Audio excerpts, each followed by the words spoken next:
All right. Okay. Hello and welcome back to Conversations with Claire. Today, just thank you for your patience with me as I had my little memory card fiasco. Content creation is really sexy behind the scenes. Okay, so my guest today is Nikki Elkjer. That's right. Crushed. Okay, so Nikki is a strength and mobility coach. You are FRC, right? That's right. Which there's a few people over at On It that coach it On It who are really into FRC. I actually have not taken that. It's a great course. Yeah, I've heard nothing but good things. Yeah. Is that the one that is gait or breath or both? So FRC is functional range conditioning. Okay. So it is, gait and breath is a part of it, but it's all about like joint mobilization and time under tension with articular rotation, and it's more about mobility work. Okay. Strategic mobility work versus like flexibility stuff. Yep. So you mean stabilize while you, not just passive? Yeah. Got it. Which, hey, like both are good, but like both are good. That's right. In my opinion. I love that I was agree. in a meeting last night where we defined opinion and I was like, I could use that. Thank you very much.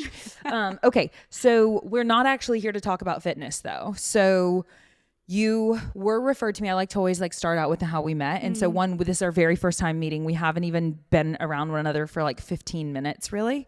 But I was referred to you by Tim, who is a trainer at On It, because I finally figured out what the heck was going on with my health this year and was just seeking resources. And Tim was like, oh, hey, I know a girl, you should contact her to talk more. And by that point, I just wanted to talk to anybody who had any experience, because if you don't know, it's certainly not inherent knowledge. And it's also not really very well understood by the medical field, at least in the experience I've had so far. So that is what we're here to talk about today. So we're going to talk a ton about your experience and just, I've touched on this a little bit for very briefly, been like, hey, we're going to talk about this. Hey, we're going to talk about this. So we're talking about it. But I was living in a mold infested apartment and I didn't know it.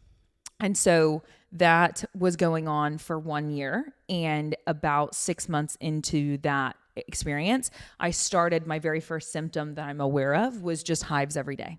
And so daily hives, I finally, after about a month of that, and I've never had hives in my life. So at first I'm thinking, do I have ringworm? I'm like, right. What the hell is going on? Right. Yeah. On my skin. But it was, they'd come up in one spot and then they'd dissipate. And then an hour later, or the next day I'd have a new set of spots and they were just moving all around my body and the inflammation and so on. But I hadn't had an experience. So I finally am like, okay, these are hives. Now there's infinite reasons someone could get hives. So I have no idea why I'm getting them. And so after about a month of them daily, they were getting progressively more uncomfortable. And so then I went to a dermatologist, and the recommendation from the dermatologist was come back in a few weeks if this doesn't settle, take antihistamines, rotate them every 12 hours, different brands. Here's a steroid, yada, yada. And I just personally want to avoid ingesting things with no real end in sight or awareness of what this is actually solving. And that was how I felt about that. So that's just my decision. And none of this, obviously, I want to be really clear. This is just personal experience sharing. So then maybe a month or two later, I still have hives. They're pretty miserable. Actually, it was less time than that. And a friend of mine recommended a chiropractor who does this advanced allergy treatment. Have you heard of it? I have not. Okay. Well, it is very rare, is my understanding. It came over from Australia, and it's literally this device that's in a cuff that goes on your wrist, or you can just hold it in your hand, and it sends different frequencies, and then your body reacts to the frequencies differently. And so he would just have, no joke. And she's telling me about it. She's like, listen, it's weird. I don't know, but my family goes and it helps a lot with our allergies. And by now I'm having hives. Okay, this is an allergic reaction to something. This is a histamine response to something. I don't know what. And so you hold your arm out And then if he presses down on your arm and it, like, you can hold it, like your muscle, like you hold it, then you're not really reacting to whatever that frequency was signaling. But if you can't hold it and it just falls, then you are having an allergic reaction to whatever that is. That is so interesting. So it's muscle testing, but there's electric currents. There's an electric current being sent into this device that you're holding on to. Okay, because I'm familiar with muscle testing. Right, and this is non-invasive. And so I liked the idea of something that was non-invasive that could potentially work. So of course I go to this guy and he tests me, and by now my system is responding to everything. So yes, mold was flagged, but so was dust, and so was my own sweat, and so was basically every food item that I was eating. And I've never had I'm very grateful for, like, allergies have not been a problem for me. I promise we're going to go deep on her story, but I haven't talked about this, and so I'm going to get this out. I want to hear about your experience. Yeah. It's so weird. But so he does this, and I'm so grateful for that, because if you struggle with allergies, you know, what solutions are available to you? I had never heard of this, and he even said it was so woo-woo. It was a practice that he took over. The device was already there. He thought it was so silly, but he had seen so many good results with it that he chose to upkeep it, go ahead and get his certification for it, etc. So, and by the way, if you're in Austin, Texas, and you would like to be referred, just let me know and I'll get you that information. Rejuvet ATX. But so I go and he's testing, and I'm flagging for all sorts of stuff. So he starts to treat for a number of different things. I have to go for multiple treatments because I'm responding to so many things.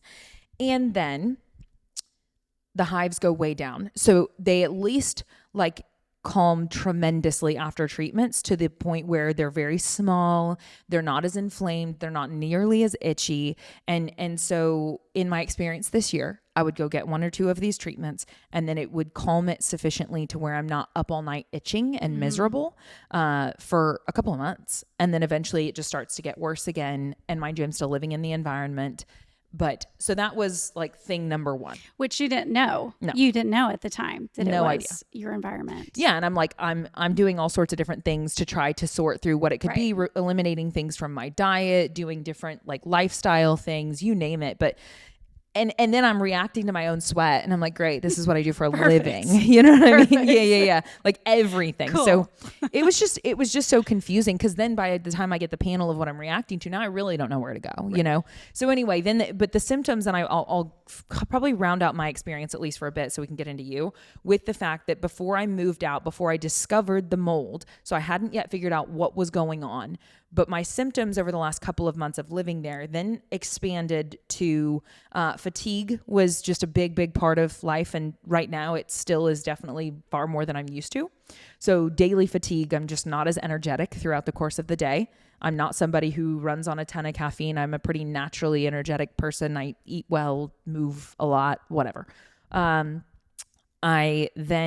This is where I started to get really scared, because by the time I found it, I was terrified. I thought something was really wrong, because I'm in sessions with clients. I can't even make it through my first one in the morning before I'm sitting here obsessing internally about my own condition, feeling like I'm going to pass out. So every day, and the more days in a row that this happens, the more I'm able to go, okay, this is just your brain. You're going to be okay. You're going to be okay.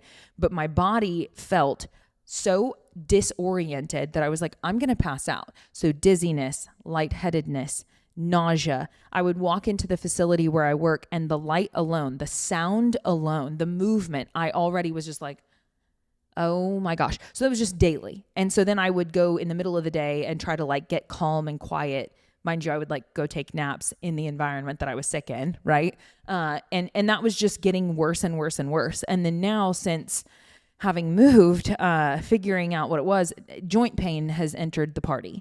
And so now I just have inflammation is something I realistically am currently dealing with and have been dealing with all year. I know the hives, the areas where they come up, those get real inflamed, but just general inflammation. And so my right knee has been real mad. And over the past couple of weeks, now my hips are throwing fits. So it's just this, what's next? What, So I found the mold, and at least now we are going through the journey of healing from it. Thank you for indulging me. I do want to know now, and we'll come back to, I guess, more of that, but you also are 9 months into your healing from your situation? Yeah, eight or nine. So it was, we moved out in November. Okay. How long had you been living in the environment? 2.5 years. And do you know by chance, because this is the thing, like what we don't know, we don't know. Right. Was there mold there the whole time? Do you know? Yes. Okay. So you were living in mold for 2.5 years. Yes. Okay. So what happened? Like start all the way. And I'll probably say this a lot, what we know now, because there's so many things that happened that at the time it was just like, oh, that's weird, but now that we know, it all makes so much sense. We decided to sell our home. So we have 3 kids, and we decided to sell our home that we had been in for 12 years. It was right when the market went, crazy in Austin. I was going to say you probably made a lot of money. Well, we did. And then spent it. And so instead of buying back in, which my husband wanted to do, which if we had done that, we probably would have never, experienced this. But yeah. I said, let's just rent for a year and catch our breath and let the market settle, because it felt where we are we're in Leander ISD, and it's a very small boundary for our kids to be able to stay in the schools that they wanted to be in. Mm-hmm. So I said, let's just rent for a year, catch our breath, figure out what we want to do. Like, there's no reason for us to, make a haphazard decision. So it was very difficult to find even something to rent at the time, because people couldn't get houses, stuff wasn't staying on the market, and the same thing was happening with the rental market. And we found a house through a friend that was literally around the corner. Mm-hmm. So it was perfect because, we got to stay by our friends, our kids stay by their friend. I mean, it couldn't have been more perfect. Mm-hmm. It was a great house. Had it been well maintained? Yeah, but it was temporary. Mm-hmm. And my thought was, we can make anything a home. So before we moved in, I went over there to do kind of just like a once over deep clean. Mm-hmm. And this was the first thing that happened that I should have known something was wrong. The downstairs bathroom, the grout was dirty. And so I took to it with a toothbrush and some cleaner just to try and kind of like clean it up a little bit. And I started feeling a little bit lightheaded, when I was doing that. And I thought, it's the cleaner. Yeah, and it wasn't even anything crazy. Like, it was like 409 or something. But still, mm-hmm. I just was like, this is weird. I'm probably just tired and pushing too hard or whatever. And it's all kind of catching up with me. And finished that, got home, had barely walked in through the garage door. My whole house was asleep. I passed out. Came to on the floor in my living room. I was so nauseated, ran to the restroom, and I didn't say anything to anybody. Like, I didn't say anything to my husband. Because I just thought, I don't know what I thought, Claire. I don't know. I think there was so much happening at the time that I just kind of chalked it up to being overwhelmed or exhausted. I don't know. Yeah, and we do have a tendency to not want to burden others. And if you feel like there's a lot of burden going on, I don't know. Very true. Yeah. Very true. Yeah. So what we know now, because that bathroom was one of our hot spots that had the highest fungal colonization. So I was literally in there aggravating all of that mold, in which it's releasing these mycotoxins. Spores, yeah. And I'm just breathing it all in. And that was my first experience of really reacting to the mold that was in that house. So we moved in, and it was a very, I would say that the symptoms, at least in my experience, were very kind of slow. It was a very slow process, very mild. Again, very easy to write off. Mm-hmm. I'm like, okay, at the time I was 43, working, super involved in my kids' life. You could have told me you're my age. Anyway, random, but you look great. Oh, thanks. Yeah, anyway. Thanks. Mm-hmm. And I'm gonna hold on to that Yeah, one. Yeah, do. Okay. I'm like, I don't know if you want context. I'm 32, and I just thought we were probably the same age. Anyway, I don't know if that's a good thing, but it is what it is. Okay, go ahead. So I, at the time I had my clients online, and I was coaching at Crux in Austin, and I love my job. But I started just having a really hard time mustering the endurance to even show up for my clients. Like you were saying, it's like just the amount of effort that it was taking to prepare for my classes, to prepare for my client calls. It just felt like too much. And I slowly just started stepping away from all of it because I couldn't carry it. Mm-hmm. And then when I stopped training, that was a pretty big red flag to me. Yeah. Like when doing it your got own to where physical fitness. I could not get myself in the garage gym to save my life. Fitness has been a part of my life. I mean, forever. I don't know that there has been a time in the last 15 years, 20 years, other than maybe when I was like pregnant, that I wasn't doing some sort of training movement. Yeah. So that was a pretty big red flag. And by this point, are you getting scared? Not yet. Okay. Not yet, because did you think it was part of aging? I did. Okay. I did. I thought, I'm in my 40s. Mm-hmm. I have a lot on my plates. I'm just tired. So fast forward to, I guess spring of last year. So 2023, everything really started to kind of come to a head. I was having extreme fatigue. I was having extreme flushing, where my trunk, chest, face would just get like burnt red. And I couldn't, being in the nutrition and fitness world, of course I'm trying to make these connections. Like you said, I mean, I'm like, okay, what I'm going to start writing down, like when this happens in correlation with what I ate or what, mm-hmm. There was no rhyme or reason to it. I started having, it's just so relatable. I was trying to figure out when did I flare? Why did I flare? And there is no correlation to, I mean, there are triggers, mm-hmm. but when you are in the environment, mm-hmm. it's just, I mean, it just has a mind of its own. Mm-hmm. And it's funny because I had friends that would be like, well, maybe it's wine, like maybe it's, I'm like, you're girl, allergic to that. You think I'm drinking wine at 7:30 in the morning? Like, no, it is not, it's not wine. It's something else. Something else is going on. Mm-hmm. I was having a lot of swelling in my ankles and feet, mm-hmm. Circulation issues, joint pain. And by the summer, I started having difficulty writing.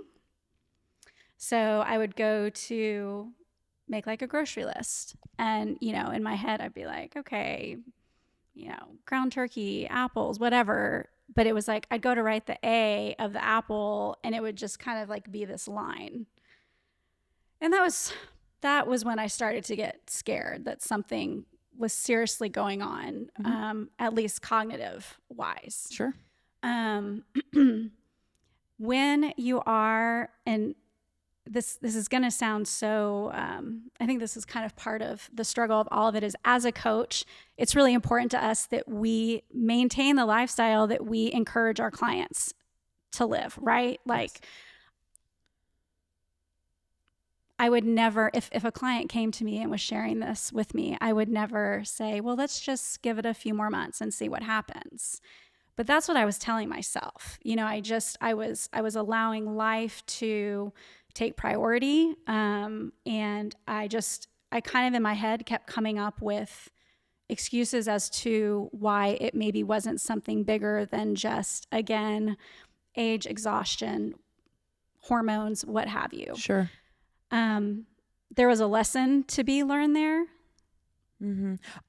I definitely relate as far as the coach bit goes of like, there is a mantra that I've been rocking with up to this point. Like I very heavily rely on this, but as I've known all year that my energy, cause usually I want to put my head through a wall in fitness. Like, and I have to reel it back in a lot because I am in recovery and I got the ism. I got to put it somewhere, and I put it in my fitness a lot. So it's been very interesting for me to have gone through this year and not understood why I click the start timer on my watch and just like get through the 45 minutes or whatever I had committed to that day. And there's been so much of, for me, you are a person who shows up. And so that's like so much of what I've just like relied on, as so many of my sessions have been so much less than I typically have to give. And then in addition to that, I just relate even in the show up for your clients part of, you're a person who shows up. And I really, as all this is going on, you're the professional in the nutrition, in the movement, etc. And so when you feel like something is wrong and you have no idea why, but something's wrong with your health, for me, I was feeling like a fraud with no clue why. And so that was really getting more and more bothersome. Now my time horizon is not as long as yours. And so I'm so sorry for that. And I can't put myself there because I haven't been there. But in the time that I did experience like the more significant symptoms without awareness of at least why they were happening, like it was just like, I feel like I'm living a lie and I don't know what to do because I do understand how this stuff what's happening. Right. Okay, go ahead. Well, and that for me was, again, kind of one of the lessons that, because I have tried to, in an effort to make peace with this experience thus far, because I'm really pissed off about it, I'm really angry about it, is I've tried to find those lessons in it. And, that lesson for me was, why do I work so hard? Why am I working so hard? Or why did I work so hard to not share that, to not show that weakness, to not accept that weakness was happening, that there was something happening. And I just pushed it down to the point of it compromised my health. And, that's not something that I'm going to want. I don't want to do that anymore. Yeah. But it's, we kind of throughout the summer was when I really started kind of doing some research on what was, the symptoms I was having. And I'd gone in to see my practitioner, my, MD, and she ran some tests and, very, very basic tests. And some of the markers that came back, she said, it looks like maybe there's some early signs of RA, rheumatoid arthritis. And I'm like, okay. The other thing was my cholesterol. My total cholesterol was through the roof, like 320.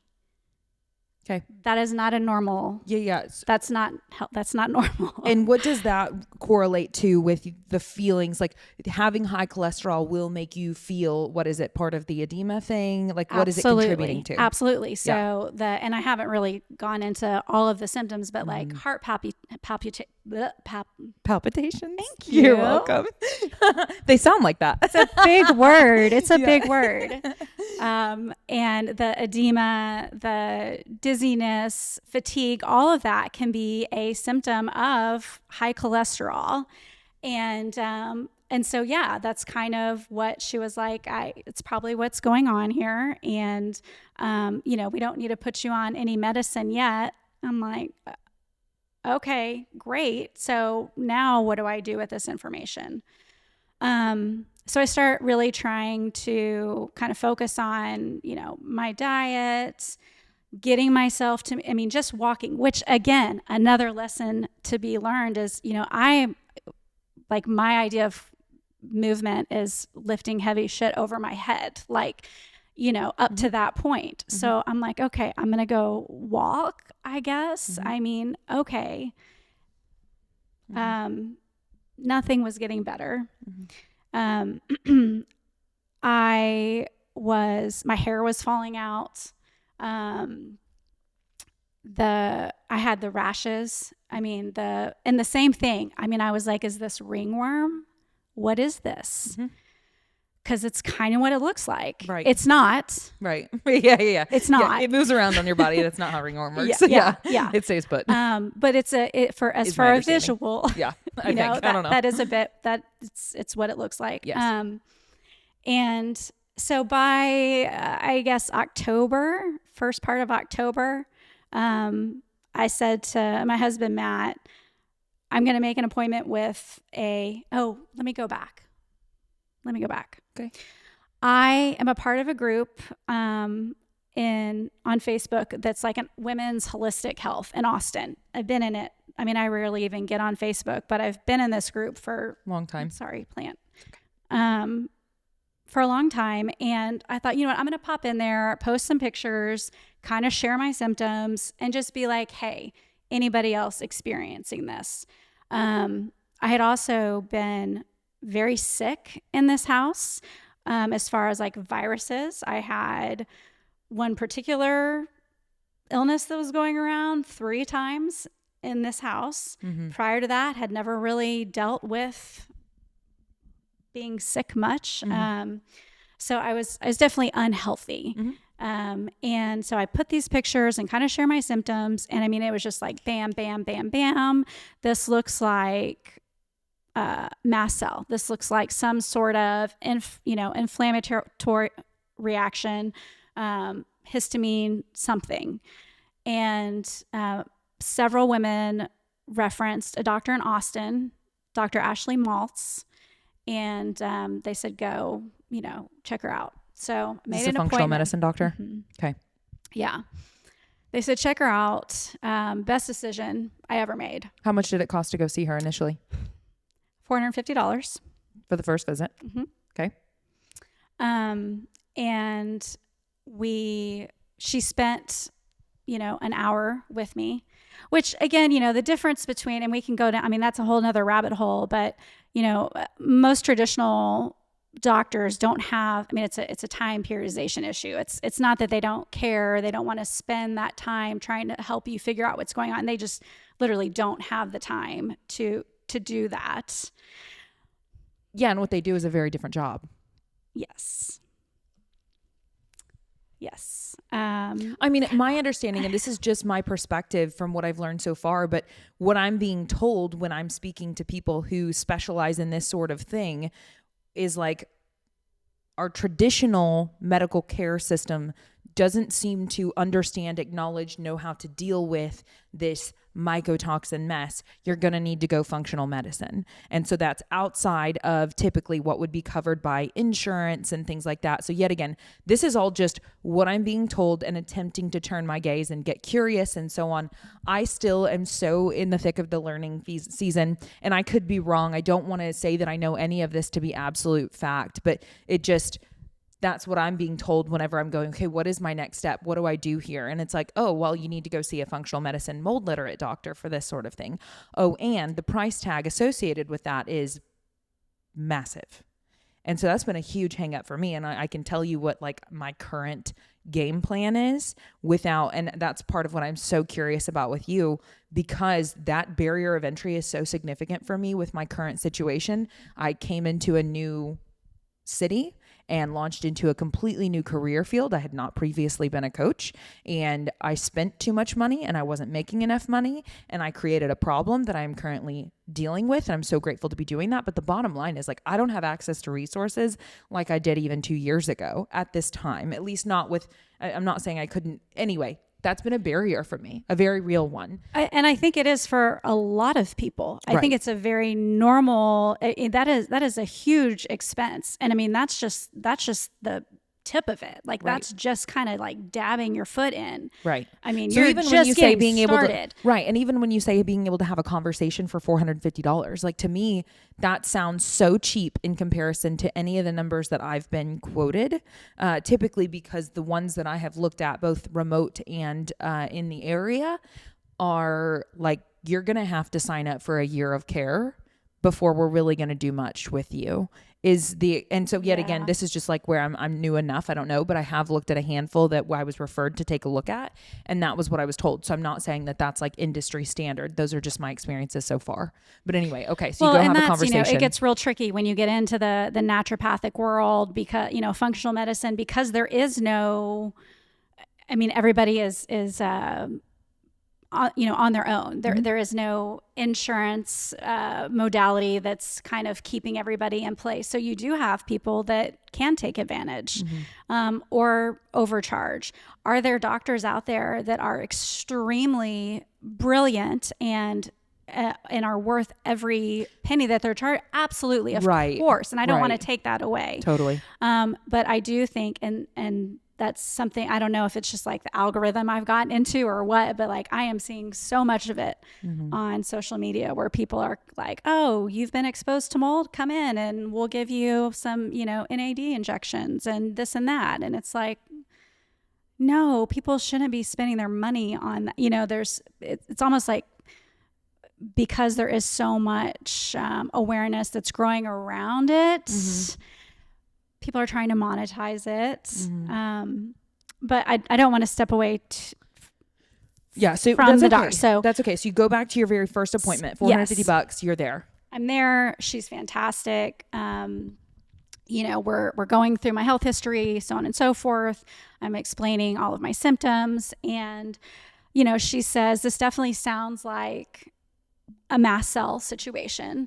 But if you're okay with it, these are the panels that I'd like to run that are going to give us some answers. And she was very open and honest with me about what they cost. Insurance will cover this, but it's not going to cover this. For example, the mycotoxin panel. I paid for it because I needed to know. Do you mind sharing how much that was?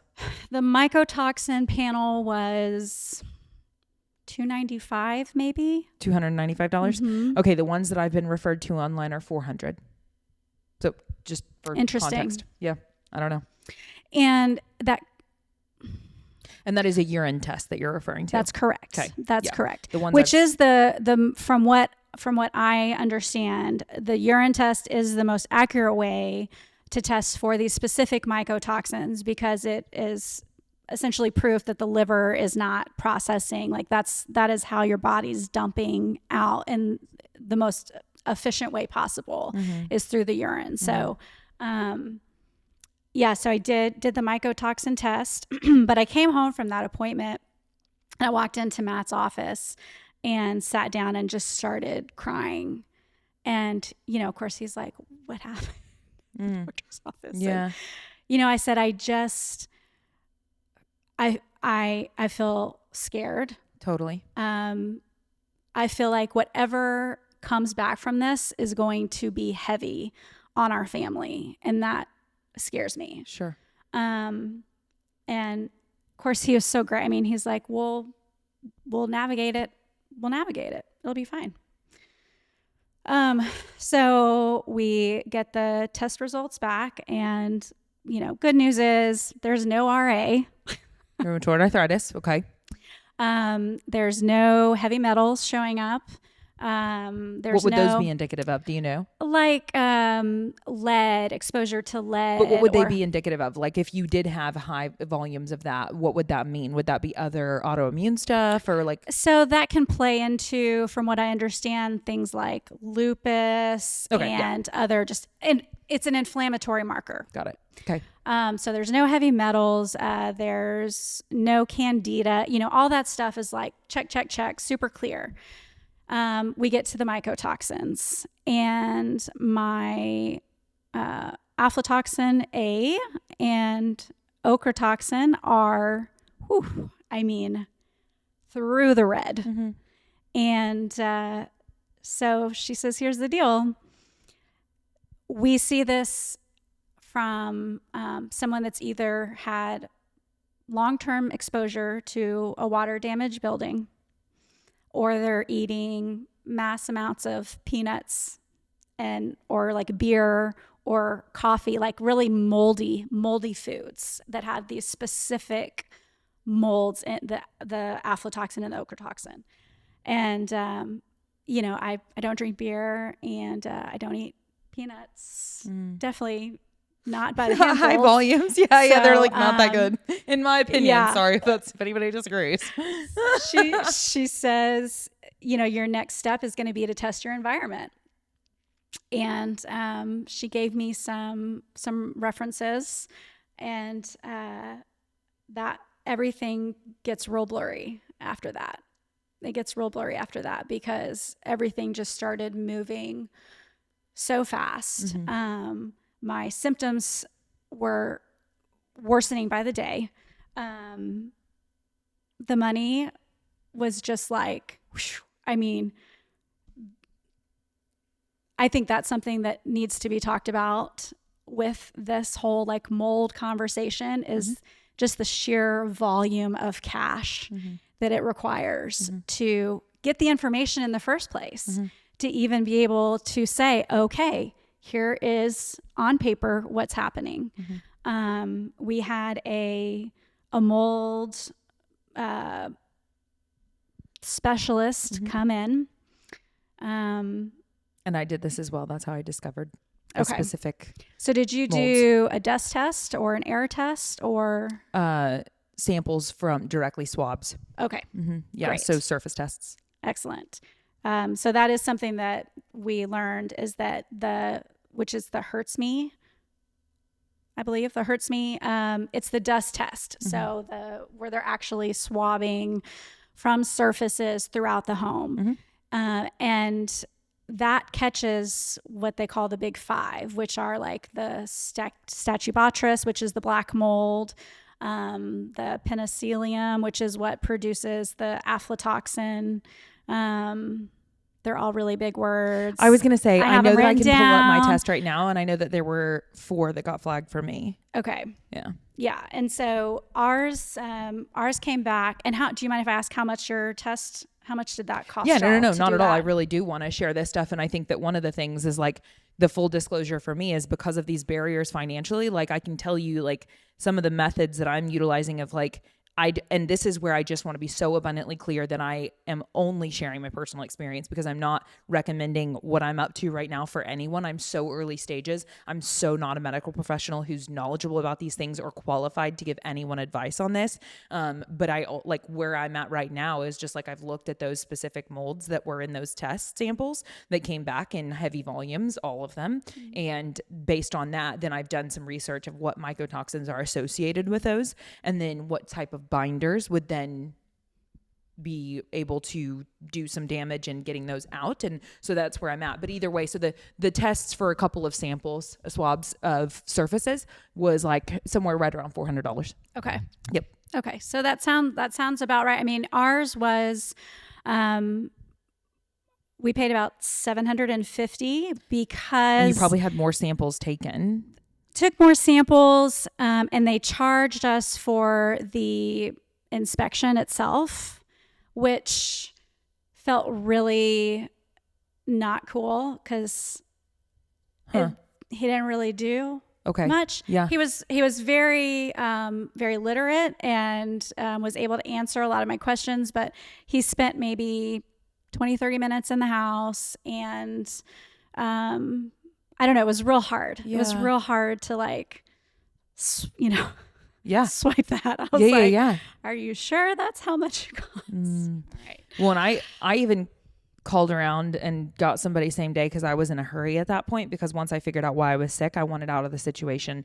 And I've shared some video and photo of what my skin was looking like at that point. And I mean, I was a puffed up.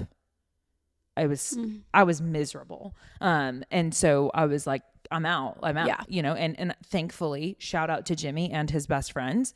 He was like, looked at me and the state that I was in. And I mean, and I'm still working. And so I'm like sitting outside of my work, just in a heap of puddle of human, in between trying to pull it together, because my clients are paying to be my clients. And so I'm going to give them the best service I possibly can. That's such a priority to me. And I'm so grateful to be in that role. I cannot believe I get to be coached today. I'm sure you relate to that, know? So I'm like, I'm going to dump everything I have every single time. And then like, as soon as it's over, I'm like, glitching. And so anyway, he fortunately came and he was like, you're done. Like, you are so done. And so he and his friends went in with respirators and got all of the remainder of my stuff out and was like, you're not going back, which I feel very grateful for his choice to do that. It's really cool when people will just show up for you. Yeah. And of course, then I was like, but you're exposed. And he's like, I've been living in it. Get out. Right.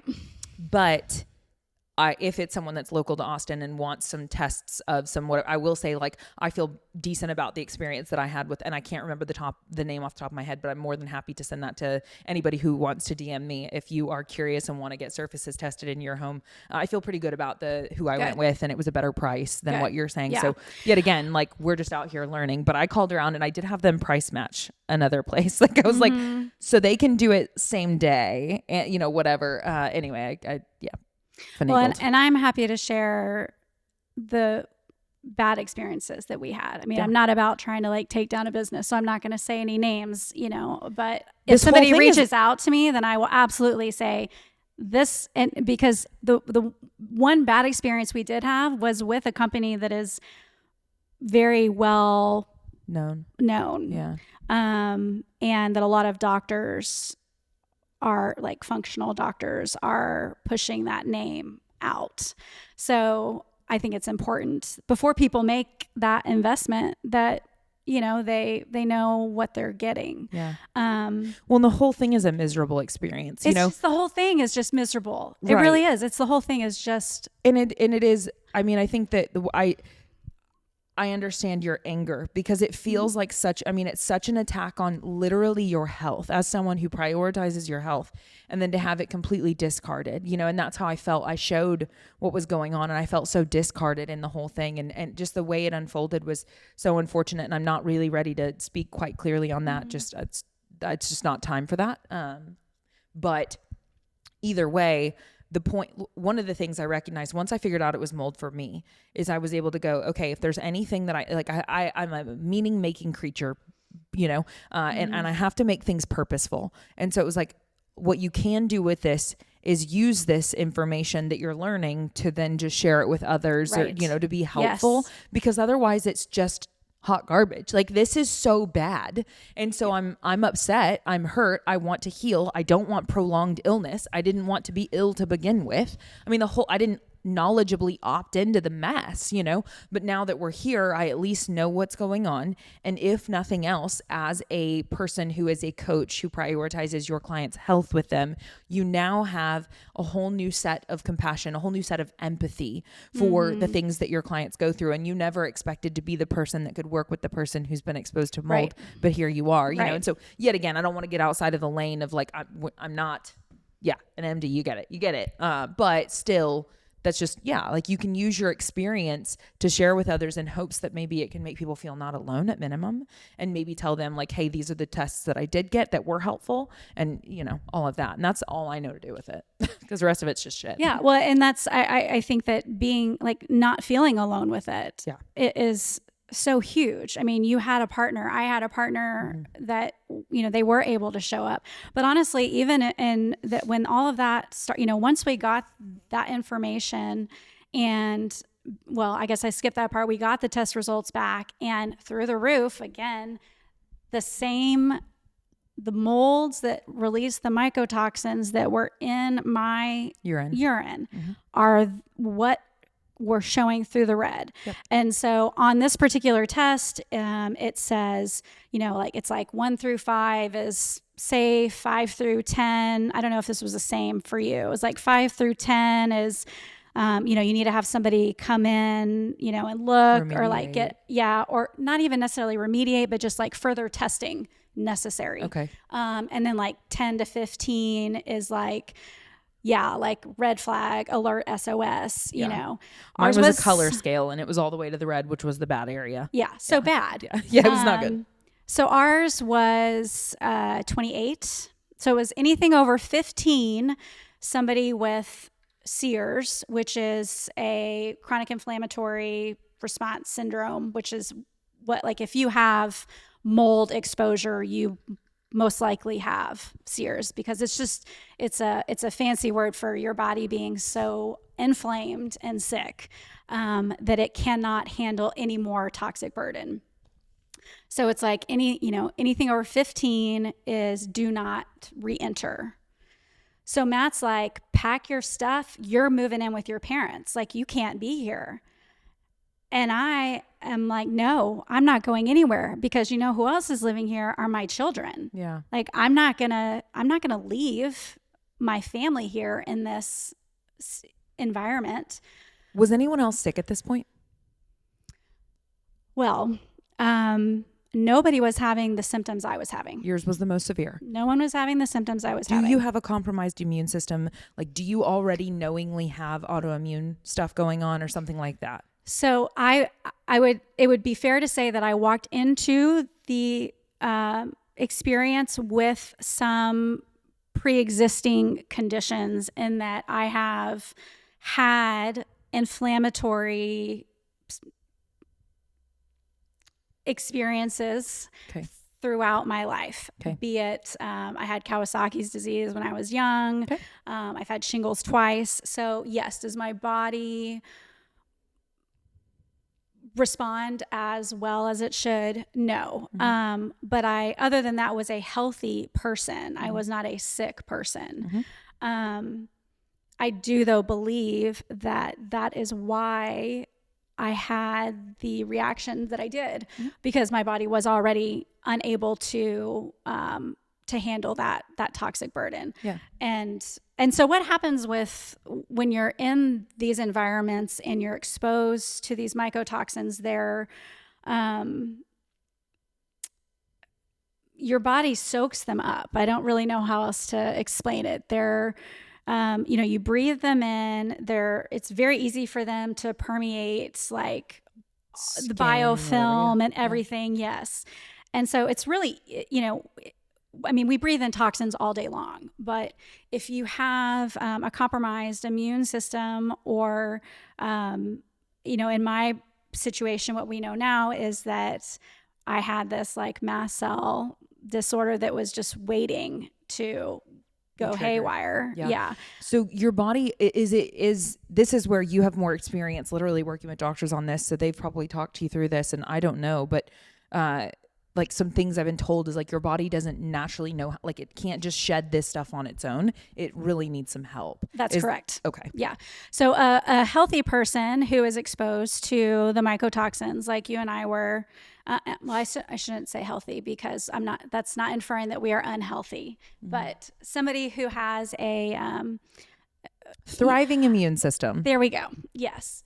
They breathe in those toxins, and their body knows how to properly detox, how to release through the pathway, sweat, stool, all the things, right? Right. Those of us who do not have that going, our body holds on to it. It settles in the adipose tissue. It's a fat soluble toxin. Which is why, like, the cognitive stuff, our brains are 60% fat. It's just like the mycotoxins actually colonize in the tissue in the body.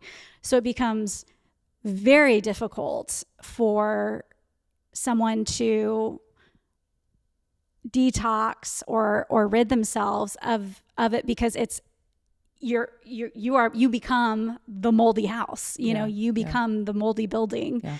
And what I have also been told that you can, like, I've been told, it's not like it's necessary, like, it doesn't get inside of you and then grow inside of you. Like, you are not an environment that can promote growth. Correct. But shedding is a bit challenging, is what it accumulates. Understanding. Right. It accumulates. Right. It cannot grow within you, but it accumulates in you. It builds up. Yeah.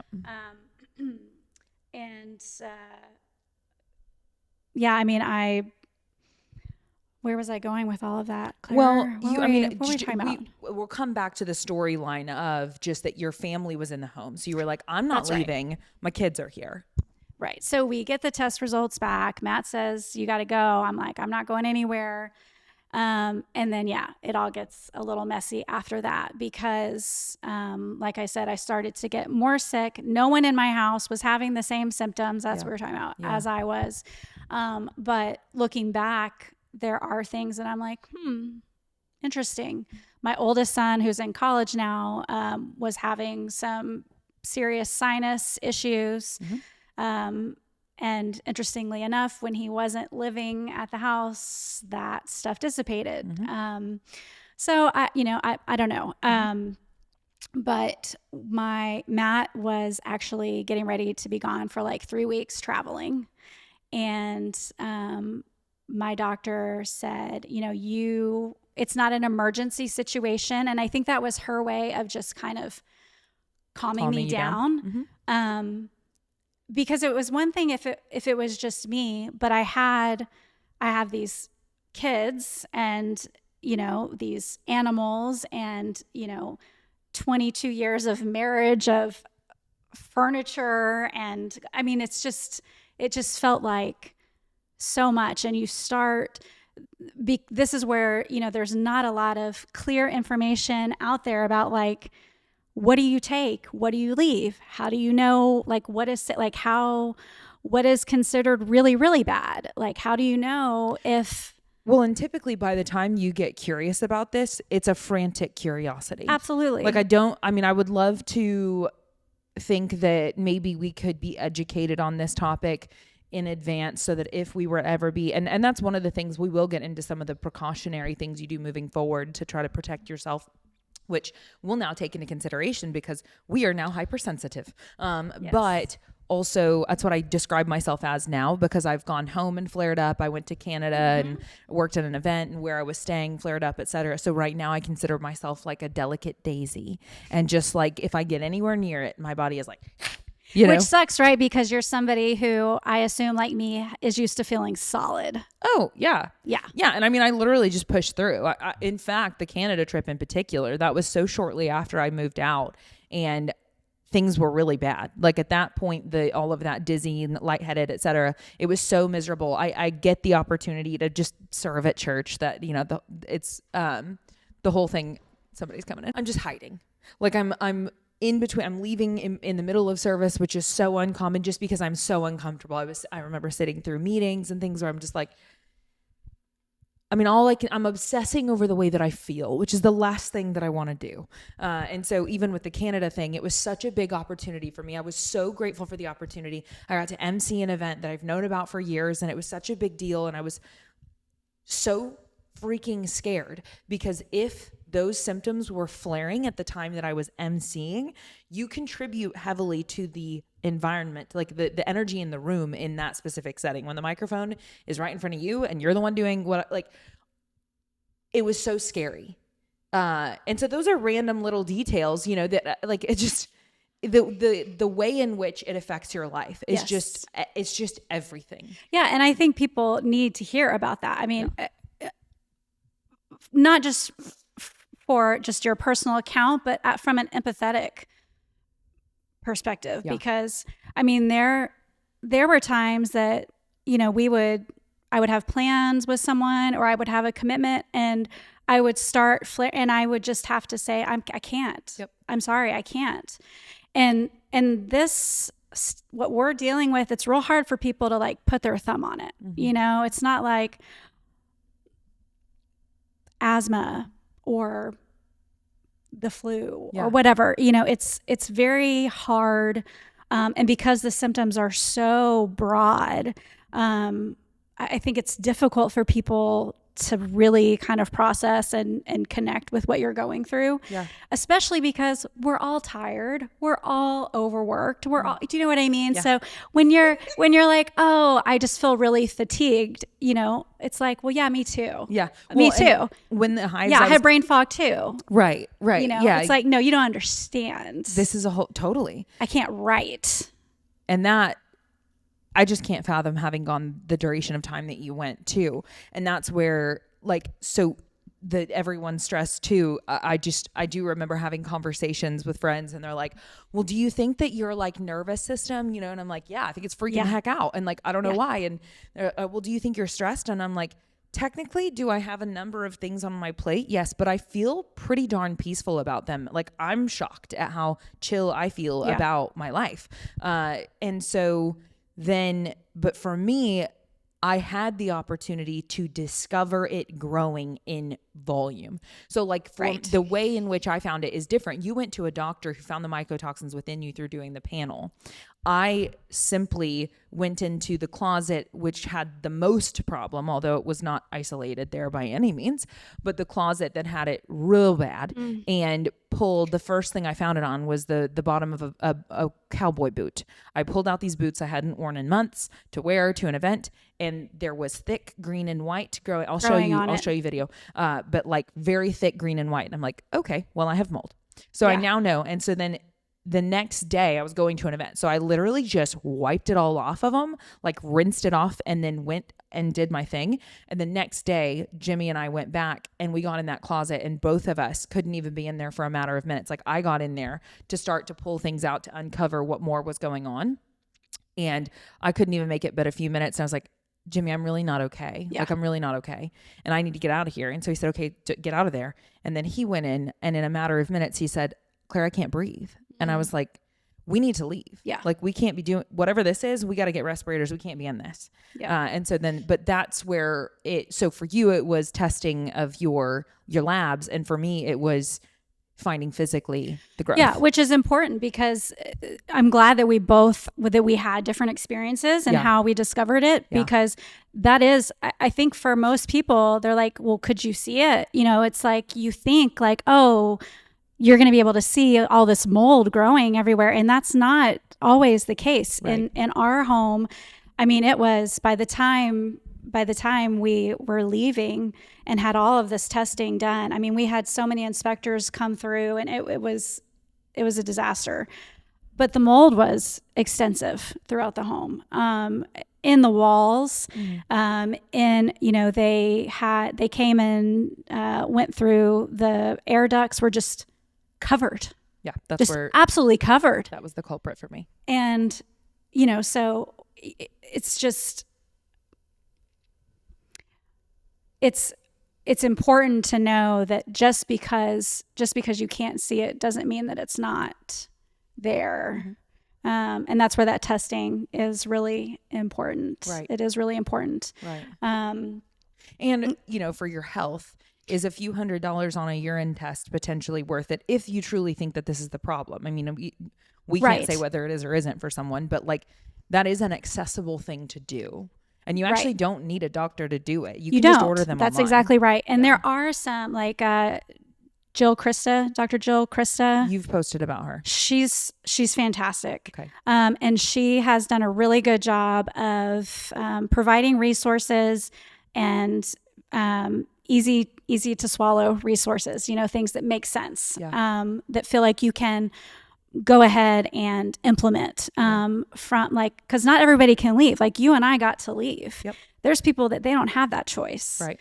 And so there are things that you can do if you can't leave, to, start treating your body. And I mean, it starts with air quality, getting really good air filtration in the home.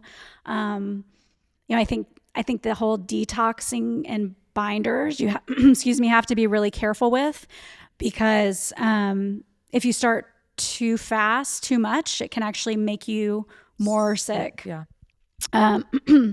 But yeah, I think I do want to just go back to what you were sharing about, like, going and hiding in the closet or going, just the overwhelm that comes with this is so heavy. And it's like really psychological impact. It really is. Yeah. And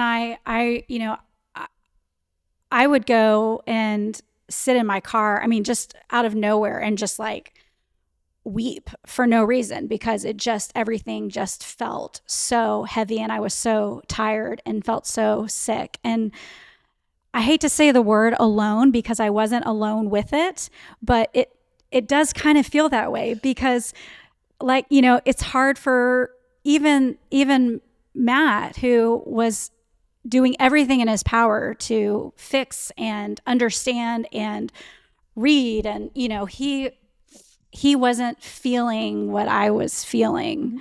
And yeah. Yeah, it is very low. And the thing too is like once you like before you know, and I do want to I want to go ahead and go towards some of the like healing stuff, but you, especially prior to knowing all of that 2.5 years where you're progressively getting more ill and you don't yet know what's been making you ill. Right. That's the lonely chapter above all else, because you don't even, I mean, for me, it was like, I thought I had cancer. Like, I mean, and I'm sure you probably went there too. 100%. Yeah. And so you're 100%. like, okay, well, like I'm really sick. Like this is really bad news and I don't yet know what it is. And I know that I don't have the money to deal with it. And so it is very, I mean, it's just, there's a lot of additional stress, as if it's not sufficient stress enough that your body's freaking out, your brain's freaking out. So, okay. I do want to, I'm going to move this up. Sorry. Okay. So I want to now pivot to, you've discovered it, you've gotten your family out. And if we want to kind of hang out on the get the family out part, then I want to do that. But then I really do want to get into, with just like what are the real tactical things that you then started to do? I know what it is now. I know that I need to leave. Mm-hmm. So you talk about, one of the things that, do you want to tell what you asked your son today, when thinking about how am I going to sufficiently cover this? Are you comfortable sharing that? Yeah. So, the getting out part is, again, there's not a whole lot of information on what to take, what you can't take, what what's going to cause cross-contamination, because there are some fear tactics, out there that it's like you read, oh, well, if you take anything from the home, you're contaminating your next space. There are ways to clean. I mean, we got rid of so much stuff. So did I. So much stuff. And you had 22 years of marriage, like you just mentioned. Mm-hmm. I just had a little tiny like shoebox apartment. I cannot relate to the volume and memories that you had by any means, but I know that well over half of my personal belongings went straight in the dumpster. Yeah. And then the other half, they're sitting in that garage and I'm trying to figure it out. Yeah. Yeah. And honestly, I mean, I'm a bit of a minimalist, so it wasn't that we had all of this like clutter that had to be dealt with. By the way, I'm mentioning hives right now, just so you know. Just so you guys know, those are because of old. Anyway. It was the books, the photographs, like all of these things that are, you can't bring them with you. We boxed stuff up and put it in storage. And that was what my youngest shared with me today. I asked him, do you have anything that you think I should touch on, or from your experience as a kid who went through this? Right. Who is honestly still going through it, because we're in a new home that he had to move away from, and he said, I think, people should know that they have to put stuff that they really care about in storage. And it's things like that you don't, because like you said, it's such a chaotic, it gets so chaotic and so frantic, and so much is happening so fast. It's easy to, I don't know if using the word post-traumatic is appropriate or not, but I think that there is a level of like, oh shit, sorry. No, you're but fine. Like, we didn't process any of the emotional stuff that went with that. Absolutely. That feels very fair to say that. Okay. Yeah. I have no judgment about trauma. When I read about it, there's overt, covert, there's stuff, there's like, stuff that we identify as like acute traumas and some that are just prolonged. And this is a lot for you to take on really fast, and processing wasn't on the menu. It was get to the next thing that's safe as fast as possible. Right. Yeah. And I don't want to spend a lot of time on the whole like cleaning and the actual like moving out part. I'm so happy to like share resources. Yeah. Because there were very specific things that we had to do. And you do have to be very thorough. Like we thought, oh, we can just take our couch cushions off and we'll have them, we'll clean. I was going to the laundromat and cleaning everything that was porous, basically, with this special, mycotoxin killer crap, and then tying it up and sealing it away and, to take to the new house. And but with the couch, I thought, oh, we can just take the covers off and I'll clean those. And there was mold inside the couch. Mm-hmm. Like the couch that, I mean, my friends' kids come over and hang out on the weekend. You know, I'm just totally. like, Yeah. oh my God. Yeah. I have a couch sitting in the garage right now. I went on ahead and threw away my bed and so much other stuff, but I'm like, I'm done with it. I don't like, it's just gotta go. Well, and there's a mental aspect to it also where you're like, okay, even though I can't necessarily see that maybe there's mold on there, like I am not willing to get sick again like that. Yeah. Okay. Let me ask you a real simple, easy one. I say easy, whatever, but this is something that probably your like first items to deal with were like must clothe body, right? Must wear shoes. So for your clothing and your shoes, what were some things that you did? So we started making piles. And the kids, you know, I told them, you got to pull out a week's worth of clothes. Mind you, they're still in school right now.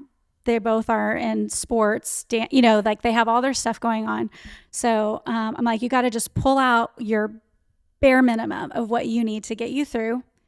And then I need you to make a pile of all the stuff that you're done with. Mm-hmm. You know, like, you know that you are done wearing those clothes for life or whatever it may be, because they're gone.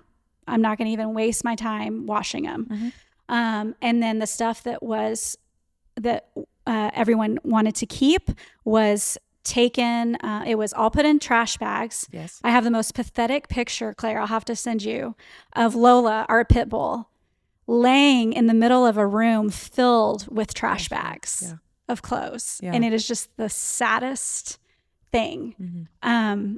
But so, yeah, I put the stuff in trash bags, that bedding, all of it. Baby blankets. Yeah. You know. Did you then take it and start washing it yourself? Yes. Or yes. Okay. And this is where it gets tough, because again, I know what I'm doing. I don't know if it's right. Well, and also there's the financial aspect of it. I mean, sure, you can pay somebody to come in and professionally clean all of that, but we're talking thousands and thousands and thousands of dollars. Mm-hmm. You know, we are coming up on the holidays. We're now having to hire movers. We've just paid for all of this testing. We don't really know what lies ahead. Mm-hmm. So I'm thinking anything I can do to like mitigate adding to that. Yep. And so I would go over to the laundromat, and, you know, I'd have like 8-10 things going at a time. Mm-hmm. And as it came out, I would seal it off. And it went to my parents' house, or it stayed in a vehicle. It did not come back into the house, the mold house. So we were in that house for about another 4 weeks. Once we knew what was going on, it was about a 4-week time period of just figuring out where we were going to go. Yeah. Getting movers hired, just the whole process of it. Yeah. Yeah. I just have been mixing, like with the clothes I've kept, mixing this mixture that I found online that's a good idea to mix in and what to do. And I'm just, yet again, this is where I'm so reluctant to give specific recommendations, because I'm so not qualified to do that on this topic. But it's just such a remediate your belongings. Like, what? Like, yeah. Okay. What does that mean? Right. What does that mean? But so now I do want to get into a bit more of so you've now moved and you're going through the process of remediating items, and that's already in and of itself. It's just this like grieving. It's a grieving of the loss of all of these things, all of these memories that you no longer get to retain, which is just feels yet again like such an assault on your like well-being, you know. But the bigger assault to me is, when am I going to be well again? How long is this going to take? Is this with me forever? And you, from what I've read online, do have something that you get to keep. But most people can heal all of the stuff. However, the journey of healing typically takes a length of time. And so that's where I'm just learning, like, you know, I thought I'd move out, and like, there are some symptoms for me that have gotten way better. The fatigue has improved, dizziness, lightheadedness, etc. I'm far less frequently feeling those things. They are not gone. The hives, I'm still having to get treatments for. I have had some real gnarly flare-ups since I left. And then the joint stuff is like strangely just getting worse, and I'm no longer in the environment. So being so new to it, like without saying this is what's going to work for someone else, because in the testing I've been doing, I've discovered, okay, different mycotoxins respond to different binders. And like you said, go too hard, too fast, and that stuff is going to pull out the good stuff as well as the bad stuff. And you could get more sick. And that's why people do go under medical supervision for these things. So can you just kind of talk to your experience with that? Yeah, absolutely. So it can take upwards of 3 years for your body to actually detox out all of the mycotoxins. So you've removed yourself from the environment, but you're still having, not as severe as they were, but you're still having these symptoms. It's because your body is still, holding on to that inflammation. Yeah. The binders are really important because that is what helps our body eliminate the toxins. However, if you are not, some of the symptoms of really just inflammation in general, but when you have these like biotoxins, mycotoxins in your system, your detox pathways, like your lymph node, they settle in the lymphs and the bile, and it's very difficult to release. And so if you're taking binders, but you're not sweating, you're not having, regular bowel movements, you're not,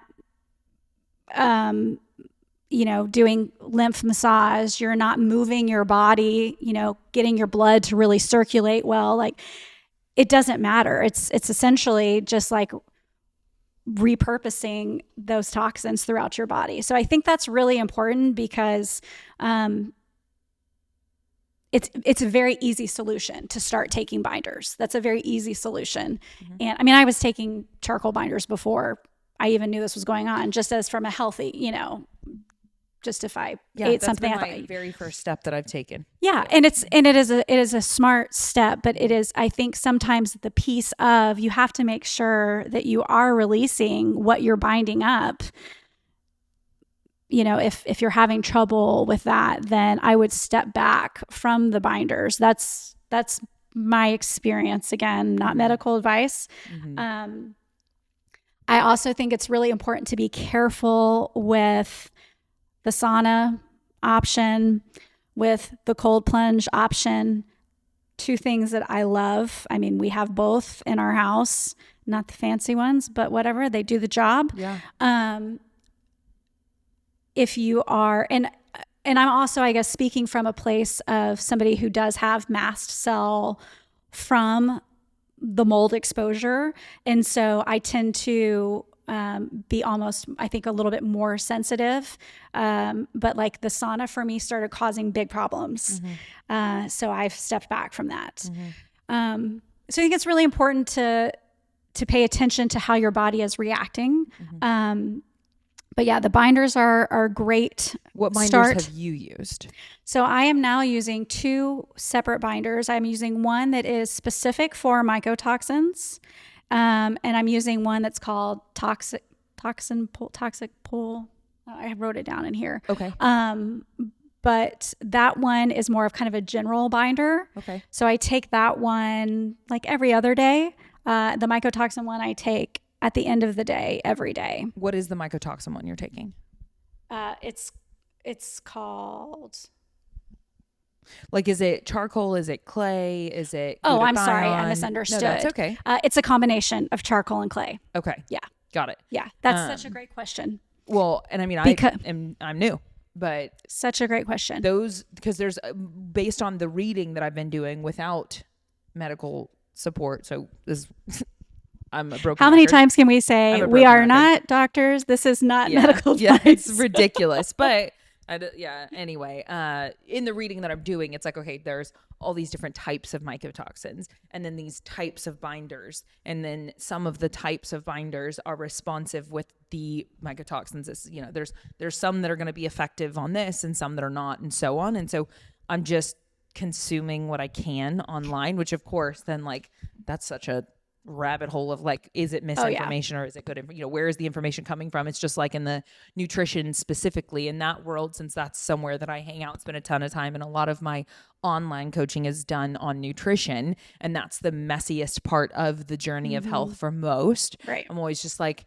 human randomized control trials, like where, you know what I mean? What is that, whatever that trend is that you saw, like where did that come from? Was that actually done on humans? Was it a randomized control trial or was it someone's bias based on their experience, which is that even applicable to you? Or did they find a rat study, which made no sense, whatever. So like, I don't even know, because I'm still so green on this topic that like, could I be reading charts right now that are still like, not even founded in truth? Like that would probably be useful to be speaking to a practitioner with a lot of practice on this specific topic.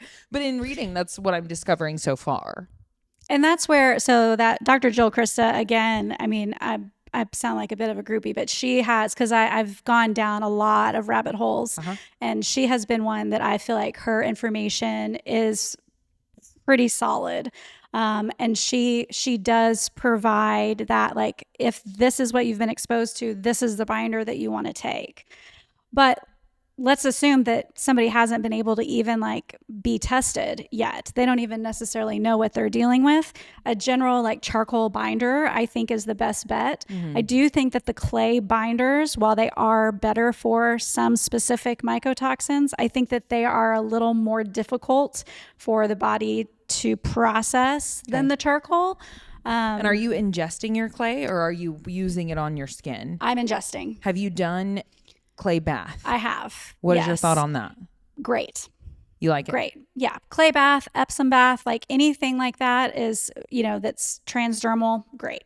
Because I just got some bentonite clay over there. Yeah. And I read on the back, I thought that I got one that you could also ingest, and I was just going to mess around and see. But that one you can't ingest, or it just suggests not to. So I plan to bathe with it. Yeah, absolutely. Okay. And with the clay, if somebody is extra sensitive, like the skin is extra sensitive from the mast cell, the mycotoxins, doing a foot soak with it is great too. Okay. Yeah. So you could always just start there, like ease yourself in. Yeah. So yeah, the binders I think are really important. And then air, water, moving your body.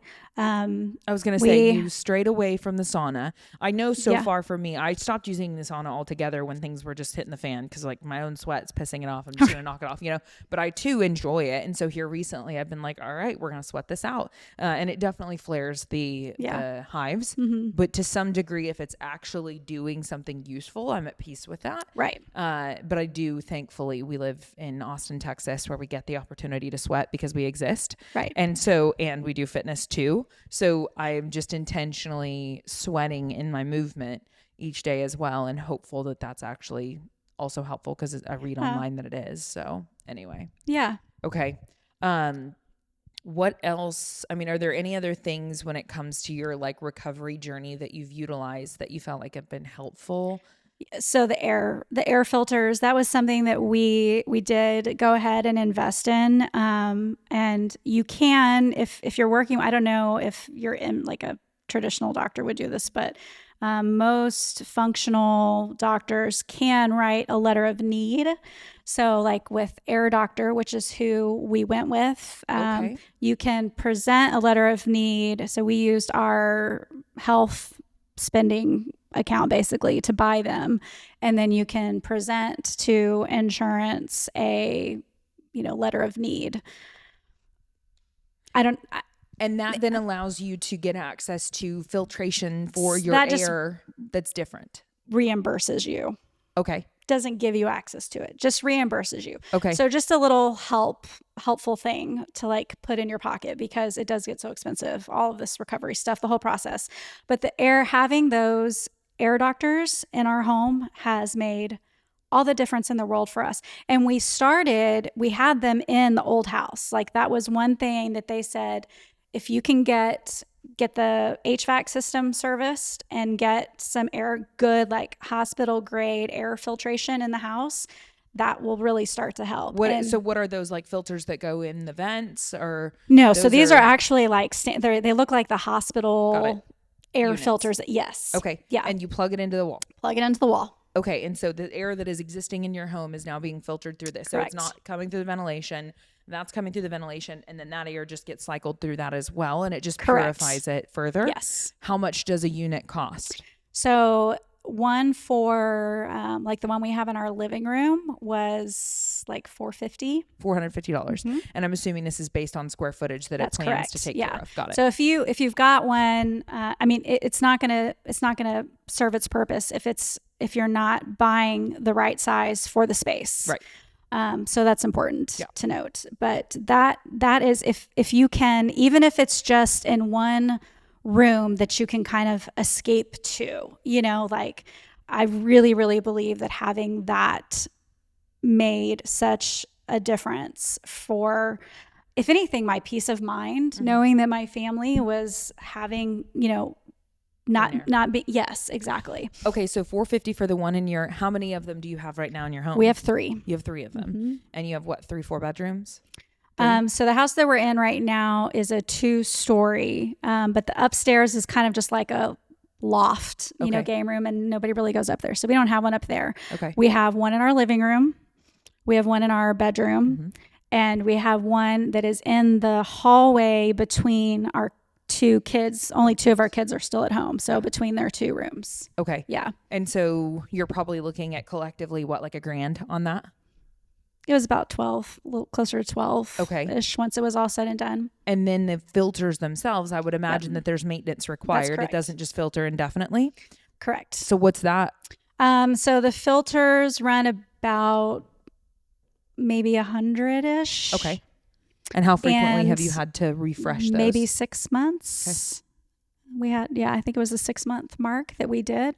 There's ways to, with the air doctors, the specific units that we have, you can use like a HEPA vacuum, and that makes them last a little bit longer, just to vacuum all the dust off of the exterior helps. Got it. Okay. Yeah. Okay. But if you aren't able to invest in something like that, the research that I have done shows that if you can get some air circulating through the home, opening the windows, even if it's just for 15 minutes a day, and just get some of that fresh air, that can really make a difference too. My maintenance guy told me that opening the windows made it worse. Interesting. He also told me that my setting on my thermostat was the problem. So there's that too. Anyway. Right. Okay. Yeah. I think that, there's mold everywhere, right? So we open our windows, and that's exposing us to the mold that's outside, but the mold that's outside, it's not a problem because it's in an environment where it can do what it needs to do. I mean, the whole purpose of mold is to decompose things and recycle. And, it's when you have it in your home where, it's everything sealed off and it has nowhere to go. And then it starts decomposing, the people that live there, and cowboy boots. Yeah, this just does. And I will say, I've been told that humid environments, which this does make sense, but humid environments are going to be the ones that are more susceptible to this, and that things like AC units and ductwork are really, really conducive environments for mold to grow. And so obviously if there's been like water intrusion damage and so on, that would be another obvious like potential culprit. But if you live in a moist environment, if you will, and Austin is relatively so, even though there are definitely other areas that are way more wet, then maybe it would be more susceptible. But it's so interesting because it feels so niche. And yet then you start to open your mouth about it, and all of a sudden it's not so niche. And so I never expected to be having any sort of interest in mold or mold illness or anything. And here I am with this journey of having to figure it out, and the thing that's with you, the mast cell thing, that makes you flush and so on, is something that you're realistically going to have to carry with you. And I'm so sorry.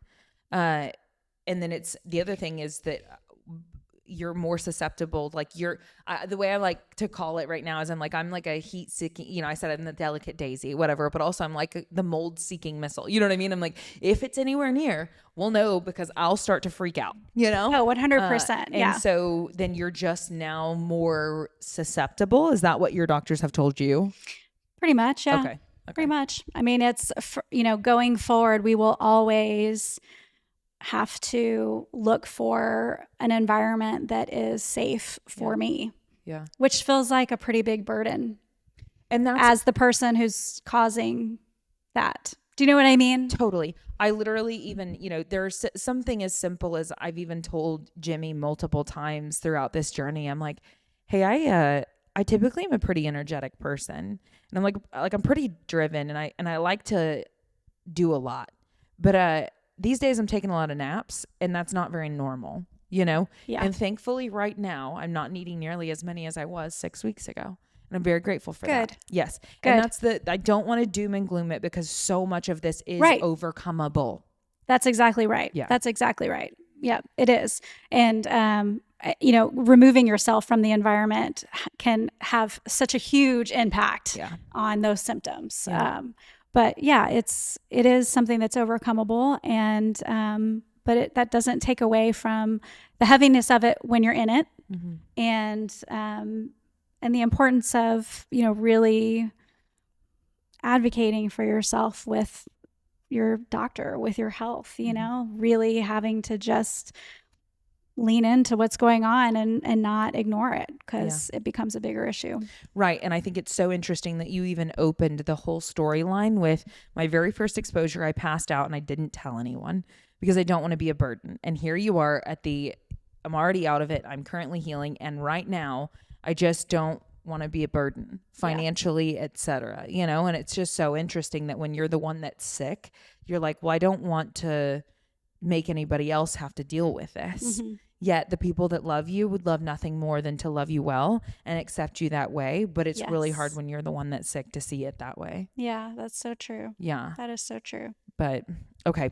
Is there anything else you want to add to the topic of mold, or do you feel like we sufficiently covered it? I guess preventative measures, I think from that standpoint, preventatively is just, you know, like keeping clean air quality, you know, making sure that your lifestyle is in check. I mean, I don't know. Absolutely. Yeah. I mean, you know, making sure that you're on top of moisture also, like just things that we didn't do before are, we leave the washer lid open and like the detergent cup open. We leave the dishwasher open when it's not being used. You know, on the kids' showers, like because they have shower curtains, because, you know, you pull the shower curtain and you don't really care, especially if you're a teenager, you're like, you know, you don't really care if there's water splashing out everywhere. But something as small as just that can start to create a bigger issue. And so just those little things can absolutely have, you know, preventative measure. Yeah. Okay. Well, we always end episodes with something very simple, and then I'll also just get your information so that people can connect with you further. That'll be in the description as well. But before we go there, one thing that we always end with is super simple, and it's just 3 things that you are grateful for today. 3 things I'm grateful for today. Well, I'm grateful for science. I'm grateful for science. I'm grateful that I can access science easily and find information, and that there's tools that are available. So yeah, that would be a big one for me. Okay. I mean, I have to say my family, because they are, especially my kids. I mean, they're just my everything. And, you know, any mom that goes through something that kind of makes them feel less accessible to their children, be it emotionally, physically, mentally, you know, that's really heavy. And so I feel very grateful that my children specifically have just been so adaptable and loving and open and understanding. I mean, they could have so easily just been not cool about the whole situation, you know, having to move and just like, you know, the youngest said, like putting stuff in. I mean, it affected him, but he did it because, you know, it's what had to be done. So I bet mom's pretty cool and that helps too, though. I mean, I like to think so. I bet so. I like to think so. Yeah. And the third thing I am grateful for today, oh man, like being able to move my body. You know, just like maybe not in the way that I used to or the way I could, you know, a couple years ago, but like I know I can get back to that. Totally. And I'm so grateful that I can go outside and walk my body and run my body and do those things. So Yeah. I like it. And that does make me think, I'll just use this example too, because I found it so inspiring. When I did go up to Canada, there was the age groups of, you know, 40s and 50s, 55 plus, et cetera. It was a CrossFit competition or a functional fitness competition.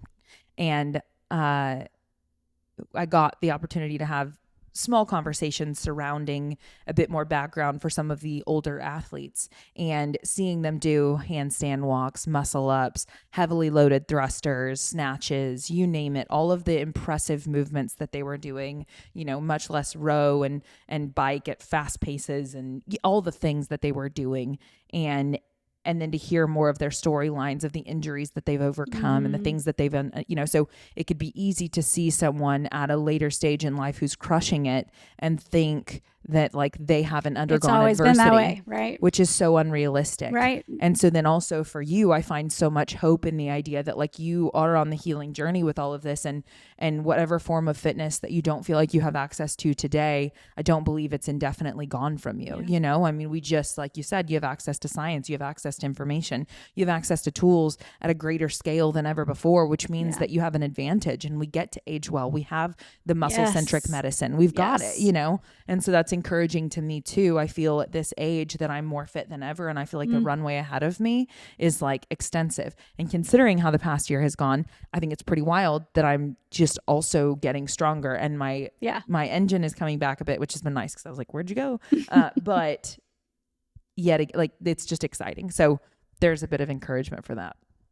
My gratitudes today are going to be, one, I got really cool, I'll tell you about it off air as well, but I got a really cool email yesterday for an opportunity. And it was just like, you know, I've been finding my footing in this space for a while. So it's just really cool to continue to raise my hand and make asks that feel uncomfortable. Good. And like, I don't think I belong yet, but be willing to offer to do different roles that I haven't done before or, you know, whatever. So I got an email last night that I'm still on a high from, just because I'm still like, I'm still figuring it out, but very grateful for that upcoming opportunity. From there, I am grateful for Jimmy. He had a knee surgery recently. I saw that. Yeah. And he had to have 16 days off of training. He thankfully got stem cells, which is great. But you have to rest before and after and so on. So he got to work out earlier today, and I'm aware that he had a good workout, and that makes me really happy, because we know how movement is medicine. Yes. And so knowing that he's had that tool since he was 5 years old is when he started lifting weights, which is crazy. It's so crazy. Yeah. And so even just something as simple as 16 days off, although of course he's been dealing with the injury for now 3 months, but I'm so stoked to know that his first day back, he had a good day. That just makes me real happy. And then the third and final thing that I'm grateful for today is just been having a lot of conversation around it, but just like a peaceful relationship with food. Like, I feel like I'm in such a good spot with just like enjoying life. Yeah. That feels good. Yeah. So we'll just leave that there. But okay, so now tell people real quick, and we'll put it in the description so they can just pop down there and see, but where can they find you, and what would you like them to find you for? What would you like to connect over? So I'm most active on Instagram. Yep. It's Nikki Elkjer Official. Yep. First, last name official. And right now, honestly, I'm not taking clients. I have just kind of put my focus on this year being a rebuilding year for me. And that's what I'm focusing on. So I am here to support and answer questions the best I can. And so that's really where I'm at right now. Dude, you're so cool. I mean, this is like a good chunk of your time and energy, and to come here and we had never met before and to just say, yes, I'm willing to talk about this with you. I don't even know you. But in hopes that it could be useful for someone else, like that, I commend it. And the fact that like, you're not even coming here with like something to sell. You're just saying like, I just want to share this and maybe it can, like, that's just cool. So I appreciate you. Thank you. Well, thank you. I'm really happy I got to do this. Yeah. It helped me. Yeah. It helped me. Yeah. I will put that in the show notes, and then you guys can just follow along with her. Like she said, she's a great resource on like even though she's not seeking clients right this minute or anything like that, I'm sure maybe at some point you will be. So you could just stay tuned. Oh yeah. For that. No, that is not that's it's just a temporary pause. That's just a temporary And I love thing. it. You're refilling your cup. But so you could go follow along for that in the future, but then also I just know because I've been paying attention, like you're still very active there as well. So even though you've said, hey, I'm going to pause, you're still adding value in that space on a day-to-day basis as well. Yeah, totally. So anyway, and then you know where to find me. All of that'll be in the show notes as well. So that's it. We just hope that you choose to have a beautiful day.